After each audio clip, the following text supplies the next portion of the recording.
அனைவருக்கும் வணக்கம். நான் உங்கள் புவனேஸ்வரன். நம்ம ஆல்ரெடி இந்த ஸ்மார்ட் மணி கான்செப்ட் பற்றி ஒரு இன்ட்ரடக்ஷன் வீடியோ வந்து பார்த்தோம். ஸோ அந்த வீடியோவை பார்க்காதவங்க வந்து அதை பார்த்துருங்க. அதோட லிங்க்கை வந்து நான் டிஸ்கிரிப்ஷனில் கொடுக்குறேன். அதோட கண்டினியூஷன் தான் இந்த வீடியோ. அப்போ தான் இந்த வீடியோ உங்களுக்கு வந்து நல்லாவே புரியும். நம்ம இந்த வீடியோவில் எதை பற்றி பார்க்க போகிறோம் அப்படின்னு பார்த்தீங்கன்னா ஆர்டர் பிளாக் அப்படின்னா என்னென்னா, ஒரு பர்டிகுலர் ஸ்டாக்லேயோ இல்லை ஒரு செக்யூரிட்டிலேயோ பர்டிகுலர் லெவலில் லார்ஜ் நம்பர் ஆஃப் பையிங் இல்லை செல்லிங் வந்து நடக்கும். அது லார்ஜ் நம்பர் அப்படிங்கிறது பார்த்தீங்கன்னா அது எவ்வளோ இருக்கும் பார்த்தீங்கன்னா மேக்ஸிமம் 10,000 ஷேர்ஸ் அதுக்கு மேலே கூட போகலாம். அதாவது 10,000 ஷேருக்கு அதிகமான பையிங்கோ இல்லை செல்லிங்கோ அந்த இடத்துல வந்து நடக்கலாம். இப்போது நம்மளை மாதிரியான ரீட்டைல் ட்ரேடராலேயோ இல்லை நார்மல் இன்வெஸ்டர்ஸாலேயோ இந்த மாதிரி 10,000 ஷேர்ஸை வந்து ஒரு பர்டிகுலர் லெவலில் வந்து செல் பண்ணவோ பை பண்ணவோ முடியுமா? முடியாது இல்லையா? ஸோ இதை வந்து யார் பண்ணுறாங்க அப்படின்னு பார்த்தீங்கன்னா பெரிய பெரிய இன்ஸ்டிடியூஷன்ஸாக இருக்கலாம், இல்லைனா லார்ஜ் இன்வெஸ்டர்ஸாக இருக்கலாம். அதே போல் பிக் பிளேயர்ஸ்ன்னு சொல்லுவாங்க இல்லையா, அதாவது அதிகமான பணத்தை வச்சுக்கிட்டு இன்வெஸ்ட் பண்ணுவாங்க இல்லையா, அந்த மாதிரியான பிக் பிளேயர்ஸாகவும் இருக்கலாம். நம்ம ஆல்ரெடி லாஸ்ட் வீடியோவில் சொல்லியிருப்போம், இந்த ஆர்டர் பிளாக் அப்படிங்கிறது வந்து எதை ரெஃபர் பண்ணும் அப்படின்னா சப்ளை அண்ட் டிமாண்டை தான் ரெஃபர் பண்ணும். அது சப்ளை அண்ட் டிமாண்ட் அந்த கான்செப்டை டிஸ்கஸ் பண்ணுறது தான் இந்த ஆர்டர் பிளாக் அப்படிங்கிற மாதிரி சொல்லியிருப்போம். ஏன்னா நம்ம ப்ரைஸ் ஆக்ஷனில் சப்ளை அண்ட் டிமாண்ட் பார்த்துருப்போம் இல்லையா, கிட்டத்தட்ட அதே மாதிரி தான் அப்படின்னு சொல்லியிருப்போம். ஆனால் பெரும்பாலான ட்ரேடர்கள் என்ன சொல்லுவாங்க அப்படின்னா சப்ளை அண்ட் டிமாண்டையே இன்னும் ரீஃபைன் பண்ண மாதிரியான ஒரு கான்செப்ட் தான் இந்த ஆர்டர் பிளாக் அப்படின்னு சொல்லுவாங்க. இப்போது இந்த வீடியோவில் பாருங்கள், இப்போது மார்க்கெட்டில் ஃபஸ்ட்டு ஒரு ரெட் கலர் கேண்டில் வந்து இது மாதிரி ஃபார்ம் ஆகிட்டு அதுக்கப்புறம் ஒரு நல்ல ஒரு அக்ரெசிவான ஒரு மூவ்மெண்ட் இருக்குது, நல்ல ஒரு புல்லிஷ் மூவ்மெண்ட் இருந்துச்சு அப்படின்னா, ஸோ இதில் எந்த லெவல் வந்து உங்களுக்கு ஆர்டர் பிளாக் அப்படின்னு பார்த்தீங்கன்னா இதுதான் பார்த்தீங்கன்னா ஆர்டர் பிளாக்காக இருக்கும். சரியா? ஸோ இதுதான் உங்களுக்கு ஆர்டர் பிளாக். இந்த லெவல் தான் உங்களுக்கு ஆர்டர் பிளாக்காக இருக்கும். அதே போல் இந்த கேண்டில் வந்து நீங்கள் டைம் ஃப்ரேமை மாற்றி பார்த்தீங்கன்னா இந்த மாதிரி கூட தெரியலாம். அப்போது இதுதான் நமக்கு ஆர்டர் பிளாக். சப்போஸ் இது வந்து 5 மினிட்ஸ் கேண்டிலாக இருந்துச்சுன்னு வச்சுக்கோங்களேன், அதை 10 மினிட்டாக நீங்கள் மாற்றி பார்க்குறீங்க அப்படிங்கிறப்போ இப்படி இந்த லெவல் தெரியும். சரியா? ஸோ இதுதான் நமக்கு ஆர்டர் பிளாக். அதே போல் டவுன் ட்ரெண்டாக இருக்கும்போது பார்த்தீங்கன்னா மார்க்கெட் வந்து கீழே நல்லா இறங்கிக்கிட்டு இருக்குன்னா அதுக்கு முன்னாடி இருக்கிற ஒரு க்ரீன் கலர் கேண்டில் இந்த லெவல் தான் பார்த்தீங்கன்னா ஆர்டர் பிளாக் அப்படின்னு சொல்லுவாங்க. ஸோ இது வந்து எல்லா இடத்துலையுமே வருமா அப்படின்னு கேட்டிங்கன்னா இல்லை. ஸோ அதை வந்து நம்ம எப்பப்போலாம் இது வரும் அப்படிங்கிறத வந்து நான் ரியலாக நம்ம சாட்டில் பார்ப்போம். ஸோ இதை ஃபஸ்ட்டு நீங்கள் இதை கொஞ்சம் புரிஞ்சுக்கோங்க. அதாவது மார்க்கெட் வந்து நல்லா அக்ரெசிவாக இப்படி மூவ் ஆகிட்டு இருக்குது, நல்லா புரிஞ்சுக்கோங்க. அக்ரெசிவான மூவ்மெண்ட் இருக்கணும். ஸோ இப்படி நார்மலாக மூவ்மெண்ட் இருக்கக்கூடாது. சரியா? நல்ல ஒரு அக்ரெசிவ் மூவ்மெண்ட், பெரிய பெரிய கேண்டலாக வந்து ஃபார்ம் ஆகணும். அந்த மாதிரியான ஒரு அக்ரெசிவ் மூவ்மெண்ட் இருக்கணும். அப்படி புல்லிஷ் கேண்டலாக ஃபார்ம் ஆகும்போது அதுக்கு முன்னாடி வந்து ஒரு ரெட் கேண்டில் இருக்கும் இல்லையா, ஸோ அந்த லெவலில் தான் நம்ம வந்து ஆர்டர் பிளாக் அப்படின்னு நம்ம நோட் பண்ண போகிறோம். ஸோ இப்போ வந்து ஒரு ரியல் எக்ஸாம்பிள் பார்ப்போம். அதில் வந்து எப்படி இது வந்து ஃபார்ம் ஆகுது அப்படிங்கிறத வந்து உங்களுக்கு காமிக்கிறேன். இப்போது இந்த இடத்த பாருங்கள், மார்க்கெட் இப்போ வந்து நான் ரிலையன்ஸ் சார்ட் வந்து வச்சுருக்கேன். மார்க்கெட் இந்த இடத்துல பாருங்கள் நல்ல ஒரு அக்ரெசிவான ஒரு டவுன் ட்ரெண்டு. சரியா? நம்ம இதுக்கு முன்னாடி என்ன பண்ண போகிறோம் அப்படின்னா இதுக்கு முன்னாடி இருக்கிற இந்த கேண்டில் க்ரீன் கேண்டில் இருக்கு இல்லையா, இதை வந்து நம்ம ஆர்டர் பிளாக் அந்த லெவலாக வந்து மார்க் பண்ண போகிறோம். ஸோ இந்த லெவலை வந்து நான் மார்க் பண்ணுறேன். இப்போ பாருங்கள், மார்க்கெட் இதுக்கப்புறம் நல்லா கீழே அக்ரெசிவாக கீழே இறங்குறது திரும்ப மேலே போய் கரெக்டாக இந்த லெவல். சரியா? இது வந்து நம்ம வந்து ஆர்டர் பிளாக் இந்த ஓபி லெவல்னு வச்சுக்குவோம். இந்த லெவல்கிட்ட வந்ததும் திரும்ப பாருங்கள் மார்க்கெட் வந்து கீழே இறங்க ஆரம்பிச்சிருச்சு. ஸோ இது வந்து ஒரு எக்ஸாம்பிள் தான். இதை வந்து எப்படி நம்ம கண்டுபிடிக்கிறது அப்படின்னா நம்ம ஆல்ரெடி போன வீடியோவில் வந்து பிரேக் ஆஃப் ஸ்ட்ரக்சர் பிஓஎஸ் பார்த்துருப்போம் இல்லையா. இந்த பிரேக் ஆஃப் ஸ்ட்ரக்சர் வந்து இங்கே எங்கே தெரியுதுன்னு பாருங்கள். ஆல்ரெடி இந்த லெவல் இருக்கு இல்லையா, ஸோ இந்த லெவலில் நீங்கள் மார்க் பண்ணிங்கன்னா மார்க்கெட் நல்லாவே பிரேக் ஆகாது உங்களுக்கு நல்லாவே தெரியுது இல்லையா. இந்த ஆல்ரெடி இந்த லோ வந்து மார்க்கெட் பிரேக் பண்ணி கீழே போகுது.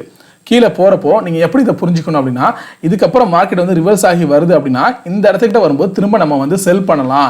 இந்த லெவலை வந்து ஸ்டாப் லாஸாக வச்சுக்கிட்டு, நல்லா புரிஞ்சுக்கோங்க, இந்த லெவலை ஸ்டாப் லாஸாக வச்சுக்கிட்டு இதுக்கப்புறம் நம்ம இங்கே வந்து செல் பண்ணலாம் அப்படின்னு நீங்கள் புரிஞ்சுக்கணும்.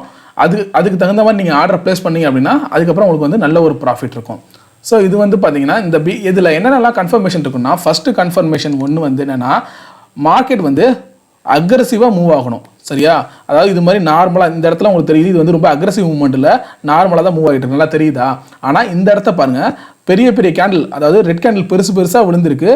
அதே போல் ஒவ்வொரு கேண்டிலுக்கான கேப்பை பாருங்கள், ரொம்ப இதுக்கான அந்த இதே இல்லாமல் நடுவில் வந்து இதை வந்து இம்பேலன்ஸ்னு சொல்லுவாங்க. இம்பேலன்ஸ்னால் என்ன, இன்எஃபிஷியன்ட்னா என்னென்னு அடுத்தடுத்த வீடியோவில் நான் உங்களுக்கு வந்து விளக்கமாக சொல்கிறேன். ஸோ இது மாதிரி மார்க்கெட் பாருங்கள் இந்த மாதிரி அக்ரெசிவாக வந்து கீழே இறங்கியிருக்கு. ஸோ இந்த மாதிரி இருக்கும்போது திரும்ப இதெல்லாம் வந்து என்ன பண்ணும் மார்க்கெட்னா இதெல்லாம் கலெக்ட் பண்ணும் இந்த லெவலெல்லாம். ஸோ மார்க்கெட் வந்து இதை எப்படியும் பார்த்தீங்கன்னா திரும்ப இந்த லெவலுக்கு வரும்.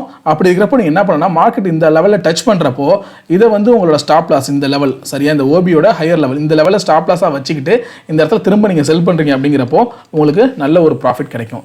ஸோ இது வந்து எந்த மாதிரியான டைம் ஃப்ரேம் யூஸ் பண்ணுறது, எந்த டே கேண்டலுக்கு மட்டுமா இல்லை இன்வெஸ்டிங் மட்டும்தான் அப்படி பண்ணலாமா இல்லை ட்ரேடிங்க்கு யூஸ் பண்ண முடியுமா அப்படின்னு பார்த்தீங்கன்னா எந்த விதமான டைம் ஃப்ரேமுக்கும் நீங்கள் இதை யூஸ் பண்ணலாம். ஆனால் பர்டிகுலராக ஒரு டைம் ஃப்ரேம் மட்டும் நீங்கள் யூஸ் பண்ணுறீங்க அப்படின்னா அதையே தான் நீங்கள் கன்சிஸ்டண்ட்டாக ஃபாலோ பண்ணணும்.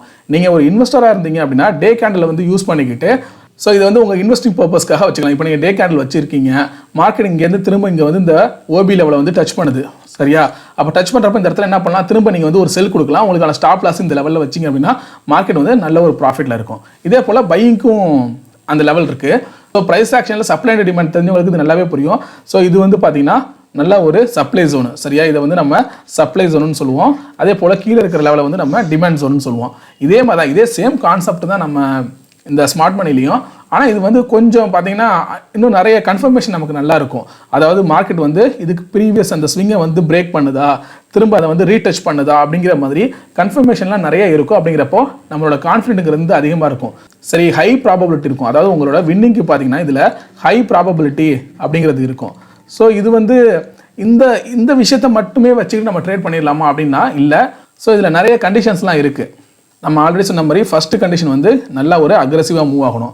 ரெண்டாவது கண்டிஷன் வந்து ஆல்ரெடி இருந்த இந்த ப்ரீவியஸ் ஸ்விங் இருக்கு இல்லையா, இந்த ஸ்விங்கை வந்து உடைக்கணும். இது வந்து பிஓஎஸ்ன்னு சொல்லியிருப்போம். ப்ரீவியஸ் வீடியோ நீங்கள் பார்த்துருந்தீங்கன்னா புரிஞ்சிருக்கும். இந்த பிரேக் ஆஃப் ஸ்ட்ரக்சர்னா என்னங்கிறது வந்து உங்களுக்கு புரிஞ்சிருக்கும். ஸோ இது ரெண்டாவது கண்டிஷன் என்ன, இதை வந்து உடச்சிருக்கும் ஓகேவா. மூணாவதாக இப்படி வரும்போது என்ன ஆகும் அப்படின்னா இதுக்கப்புறம் வரது வந்து உடனே இதை வந்து தொடாமல் கொஞ்சம் நேரம் அப்படியே பார்த்தீங்கன்னா மார்க்கெட் இதை வந்து டச் பண்ணாமல் அப்படியே மேலே ஏறிக்கிட்டே இருக்கா. அதாவது உடனே இதை வந்து ரேப்பிடாக நல்லா பாருங்கள், இறங்கின வேகத்துக்கு உடனே இதை வந்து டச் பண்ணல, மார்க்கெட் வந்து பொறுமையாக தான் வந்து இதை வந்து டச் பண்ணுது. அப்படிங்கிறப்போ இந்த இடத்துல நீங்கள் வந்து ஒரு ட்ரேட் வந்து செல் பண்ணியிருக்கலாம். இதை வந்து ஸ்டாப் லாஸாக போட்டிங்க அப்படின்னா திரும்ப பார்த்தீங்கன்னா மார்க்கெட் வந்து கீழே இறங்கியிருக்கும். ஸோ பெரும்பாலும் இதை நம்ம என்ன நினச்சிக்கலாம், இது வந்து நல்ல ஒரு சப்ளை ஜோன் சரியா. இதை வந்து சப்ளை ஜோனாக நம்ம நினச்சிக்கிட்டு அதுக்கப்புறம் செல் பண்ணியிருந்தோம் அப்படின்னா மார்க்கெட் நல்லா கீழே வந்திருக்கும், நல்ல ஒரு ப்ராஃபிட் இருக்கும். இப்போ அதே போல் இன்னொரு எக்ஸாம்பிள் பார்ப்போம். ஸோ இதில் பாருங்கள், நான் இப்போ வந்து பேங்க் நிஃப்டியோட 15 மினிட் டைம் ஃப்ரேம் வச்சுருக்கேன். இப்போ நான் என்ன பண்ணுறேன் அப்படின்னா மார்க்கெட் வந்து இப்படி இறங்கின மார்க்கெட் திரும்ப மேலே ஏறி இதை வந்து பிரேக் பண்ணுது ஓகேவா. அப்போ நான் என்ன நோட் பண்ணுறேன் அப்படின்னா ஸோ இந்த லெவல் வந்து எனக்கு பிஓஎஸ் ஓகேவா.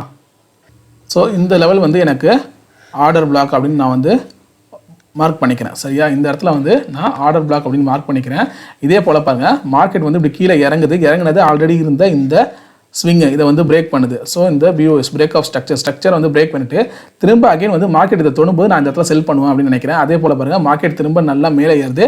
ஸோ இந்த இடத்துல வந்து மார்க்கெட் டச் பண்ணுது. இதை டச் பண்ணுறப்போ இந்த இடத்த வந்து நான் ஸ்டாப் லாஸாக வச்சுக்கிறேன். இந்த லெவலை வந்து ஸ்டாப் லாஸாக வச்சுக்கிட்டு அகைன் நான் செல் பண்ணேன் அப்படின்னா மார்க்கெட் திரும்ப நல்ல ஒரு ரேலி, இங்கே வந்து நல்ல ஒரு ப்ராஃபிட்டை நீங்கள் வந்து புக் பண்ணலாம். ஸோ நீங்கள் கண்டிஷன்ஸ் இதில் பார்க்கணும். இது பாருங்கள், நல்லா அக்ரெசிவாக மூவ்மெண்ட், அதாவது மார்க்கெட் வந்து ரொம்ப அக்ரெசிவாக இங்கே இறங்கியிருக்கு தெரியுதா. இந்த கேண்டில் பாருங்கள் எவ்வளோ பெருசாக வந்து ஃபார்ம் ஆயிருக்குன்ட்டு. ஸோ அக்ரெசிவாக மார்க்கெட் வந்து இறங்குது. ஸோ இங்கே ரேஞ்ச் பவுண்ட் ஆகி மார்க்கெட் திரும்ப பார்த்தீங்கன்னா இதை டச் பண்ண வருது சரியா. இதை டச் பண்ணிவிட்டு இந்த இடத்துல நீங்கள் என்ன பண்ணிடலாம், மறுபடியும் இந்த இடத்துல செல் பண்ண ஆரம்பிச்சிருக்கலாம். இது வந்து உங்களுக்கு இந்த ஓபியோட மேலே இருக்கிற இந்த லெவல் வந்து உங்களுக்கு ஸ்டாப் லாஸாக வச்சுருந்தீங்க அப்படின்னா மார்க்கெட் அகைன் வந்து நல்ல ஒரு ஃபாலு ப்ராஃபிட் புக் பண்ணியிருப்பீங்க சரியா. ஸோ இந்த மாதிரி தான் நீங்கள் ட்ரேடிங்கில் பண்ணாலும் சரி இல்லை இன்வெஸ்டிங் பண்ணாலும் சரி அதுக்கு தகுந்த மாதிரி உங்களோட டைம் ஃப்ரேம் வச்சுக்கணும். நீங்கள் இன்னும் டைம் ஃப்ரேமை வந்து நீங்கள் பெருசாக வச்சுக்க உங்களுக்கு வந்து இன்னும் பார்த்தீங்கன்னா கான்ஃபிடென்ட் அதிகமாக இருக்கும். ஏன்னா மார்க்கெட்டில் வந்து நிறைய வாலட்டிலிட்டி வந்து அதிகமாக இருக்கும். நீங்கள் 1 மினிட் 5 மினிட் இந்த மாதிரிலாம் time frame smaller time frame use பண்ணுறீங்க அப்படின்னா நிறைய விக்கு ஃபார்ம் ஆகும். உங்களுக்கு நிறைய அந்த ஆர்டர் பிளாக் ரேஞ்ச் வந்து நிறைய கிடைக்கிற மாதிரி இருக்கும். ஆனால் நீங்கள் டைம் ஃப்ரேமை வந்து அதிகப்படுத்துறீங்க, 1 ஹவர் டைம் ஃப்ரேம் இல்லை 30 மினிட்ஸ் டைம் ஃப்ரேம் அந்த மாதிரி வைக்கிறீங்க அப்படிங்கிறப்போ உங்களுக்கு ஒரு ப்ராப்பரான ஒரு ஓபி லெவல் வந்து கிடைக்கும். மேலேயோ இல்லை கீழேயோ ஏதோ ஒரு இடத்துல வந்து உங்களுக்கு ப்ராப்பரான ஓபி லெவல் வந்து கிடைக்கும். அப்படிங்கிறப்போ ஒன்ஸ் மார்க்கெட் இதை வந்து டச் பண்ணிட்டு அகைன் வந்து மேலே போகுது அப்படின்னா இந்த இடத்த நீங்கள் மார்க் பண்ணிடுறீங்க. திரும்ப வந்து மார்க்கெட் திரும்ப ரிவர்ஸ் ஆகி கீழே வரும்போது இந்த இடத்துல நீங்கள் என்ட்ரி எடுத்துடலாம், கீழே வந்து ஸ்டாப் லாஸுங்கிறத வச்சுக்கலாம். அந்த மாதிரி நீங்கள் ட்ரேட் பண்ணுறீங்க அப்படின்னா உங்களுக்கு வந்து ஒரு நல்ல ப்ராஃபிட் இருக்கும். அதே போல் இந்த ஓபி மெத்தட் இந்த ஆர்டர் பிளாக் மெத்தடில் பார்த்தீங்கன்னா உங்களுக்கு கிடைக்கிற இந்த ரிஸ்க் ரிவார்ட்லாம் இருக்குது பார்த்தீங்களா, அதிகமாக இருக்கும். இப்போ 1:8 1:6 ஸோ இந்த மாதிரியான அதிகப்படியான ரிஸ்க் ரிவார்டு அப்படிங்கிறது வந்து உங்களுக்கு கிடைக்கும் நீங்கள் வைக்கிறப்போ.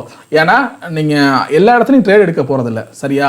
இதில் இருக்கிற ஒரு பெரிய அட்வான்டேஜ் என்னென்னா உங்களோட நீங்கள் பண்ணுற ஓவர் ட்ரேடை வந்து இது வந்து குறைச்சிரும். ஒரு வாரத்துக்கே ஒரு 3-4 ட்ரேடு தான் உங்களுக்கு கிடைக்கும். இந்த மாதிரி நீங்கள் சரியான முறையில் ட்ரேட் பண்ணுறீங்க அப்படின்னா உங்களுக்கு வாரத்துக்கு ஒரு 3-4 ட்ரேடு கிடைக்கும். அதுவும் பார்த்தீங்கன்னா அதிகப்படியான ரிஸ்க் ரிவார்டில் வந்து கிடைக்கும். சப்போஸ் உங்களோட ரிஸ்க் வந்து 1% இருக்குது அப்படின்னா உங்களோட ரிவார்டு பார்த்தீங்கன்னா 6 to 8 இருக்கும். சரியா? ஸோ இந்த மாதிரி நீங்கள் பண்ணாலே ஒரு வாரத்துக்கு ஒரு 4 ட்ரேடு 5 ட்ரேடு எடுத்தாலே உங்களுக்கு நல்ல ப்ராஃபிட்டோட நீங்கள் முடிக்கலாம்.